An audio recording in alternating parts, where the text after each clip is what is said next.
आज हम जिस मेडिसिन का ज़िक्र करेंगे उसका नाम है नक्सवामिका।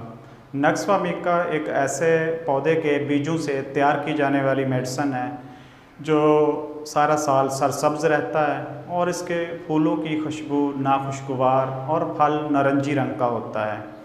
इसके अपना पॉइंट एक पे आने से पहले मैं तमाम होम्योपैथ डॉक्टर हज़रात से रिक्वेस्ट करूँगा कि अगर अभी तक आपने हमारा चैनल सब्सक्राइब नहीं किया तो सब्सक्राइब करें और ये घंटी के निशान को हल्का सा पुश कर दें। मुझे यकीन है कि आपका ये फ़ैसला आपकी कामयाब प्रैक्टिस का ज़ामिन होगा। हम बढ़ते हैं एक नंबर की तरफ, चैलेंज करने वाली शख्सियत।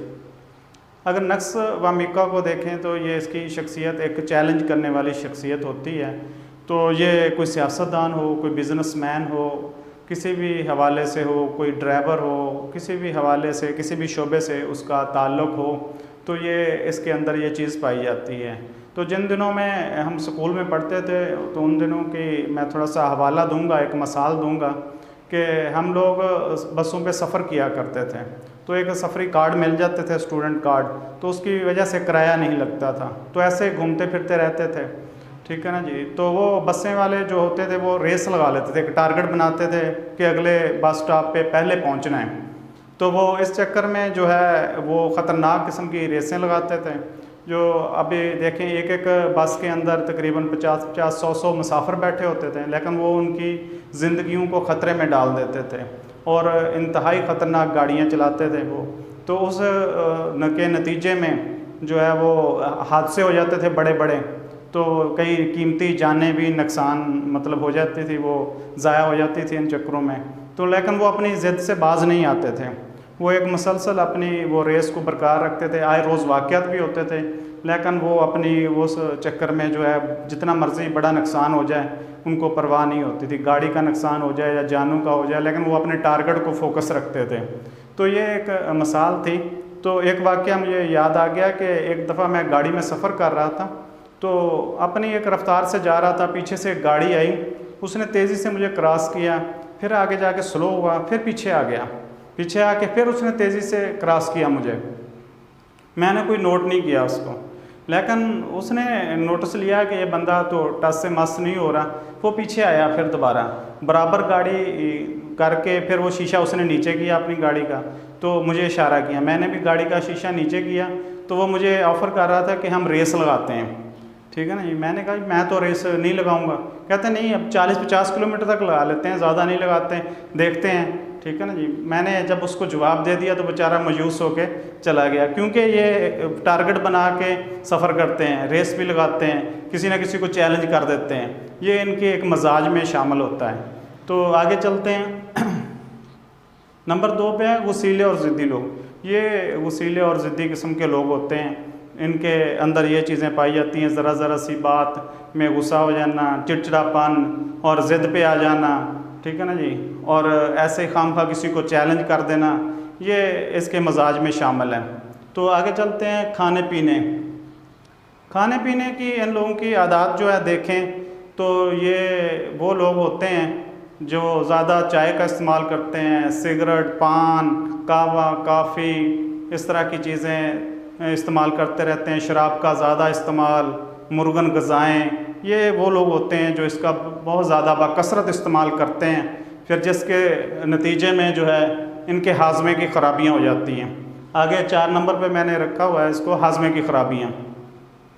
हाजमे की ख़राबियाँ हो जाती हैं, ये इन लोगों में आपको मिलेगी ज़्यादा जो दफ्तरी काम करते हैं, ड्राइवर हो गए, मुख्तलिफ़ किस्म के ऑफ़िस में काम करने वाले लोग जो सारा दिन बैठे रहते हैं, दफ्तरों में काम करते रहते हैं, ठीक है ना जी। उसको टेंशन को, दबाव को कम करने के लिए ये चाय का ज़्यादा इस्तेमाल, बार बार चाय पीते रहते हैं, काफ़ी का इस्तेमाल, ठीक है ना जी, सिगरेट, ठीक है ना जी।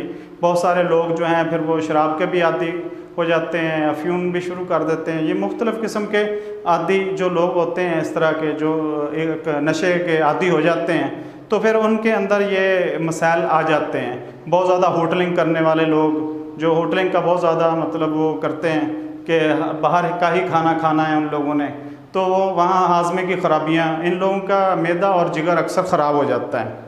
तो मुख्तलिफ़ ये जो टानिक लोग इस्तेमाल करते रहते हैं ताकत के लिए, ठीक है ना जी, खामखाई ऐसे इस्तेमाल, और हाजमे की मुख्तलिफ सिरप, ठीक है ना जी, फक्की टाइप चीज़ें इस्तेमाल करते रहते हैं, क्योंकि उन्होंने ये चीज़ें जो है इस्तेमाल करनी होती हैं, क्योंकि उन्होंने हाजमा उनका ख़राब हो जाता है। तो ये लोग फिर नक्स ओमिका के पेशेंट बन जाते हैं।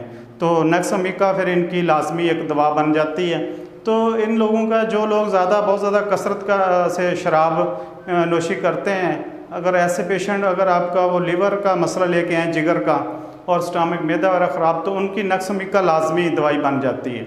वहाँ उसको आप नक्स ओमिका से शुरू करें, क्योंकि वो असरात आप झेल करेंगे, ठीक है ना, ये नशों के जो मुख्तलिफ आदतें पड़ी हुई हैं उनकी गलत, तो फिर आगे केस की आपको समझ आएगी। अदरवाइज़ वो फिर आपके लिए मसला केस हल नहीं होगा आपसे। तो आगे चलते हैं 5 नंबर पे, सर्दी। इन लोगों को सर्दी ज़्यादा लगती है। जिस तरह है कि आम रूटीन में इनको सर्दी दूसरों लोगों से ज़्यादा लगती है, इस तरह मुख्तलिफ अद्वियात में ये होता है, किसी को गर्मी ज़्यादा फ़ील होती है, किसी को सर्दी। तो नक्स ओमिका के पेशेंट को सर्दी ज़्यादा फ़ील होती है, ये सर्दी को ज़्यादा फ़ील करने वाले लोग होते हैं, ठीक है ना। और 6 नंबर पे है पखाना। पखाने के हवाले से ये देखें कि ये लोग अक्सर कब्ज़ का शिकार रहते हैं, और इनको ये फीलिंग रहती है कि पखाना पीछे रह गया है, ठीक है ना जी। और अगर इनके अंदर एक और भी चीज़ पाई जाती है इनके पखाने के कब्ज़ के हवाले से, कि जो ही वाशरूम में जाते हैं, उठने लगते हैं, तो पखाना फिर इनको आ जाता है, ये महसूस करते हैं, फिर बैठ जाएंगे, ज़ोर लगाएंगे लेकिन पखाना नहीं आएगा। यूँ ही ज़ोर लगाना छोड़ देंगे, पखाना फिर थोड़ा सा आ जाएगा, ठीक है ना जी। ये उल्ट अलामत है, जब वो ज़ोर लगाएंगे नहीं आएगा, जब ज़ोर लगाना छोड़ देंगे फिर थोड़ा सा हल्का सा पखाना आ जाएगा, फिर ठीक है ना जी, फिर वो उठने लगेंगे, फिर फील होगा कि पखाना अभी पीछे है, फिर बैठ जाएंगे, फिर ज़ोर लगाएंगे नहीं आएगा, जो ही ज़ोर लगाना छोड़ देंगे फिर दोबारा पखाना आ जाएगा। इसकी फीलिंग ये रहती है कि पखाना पीछे है, अभी पखाना वो तसल्ली नहीं होती, ये इस हवाले से सेटिस्फाई नहीं होते।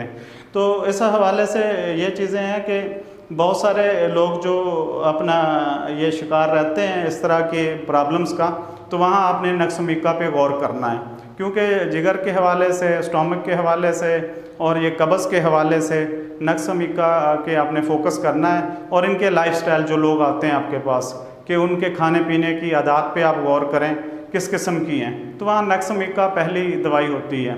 तो फिर हाज़िर होते हैं इंशाल्लाह नेक्स्ट। Thank you.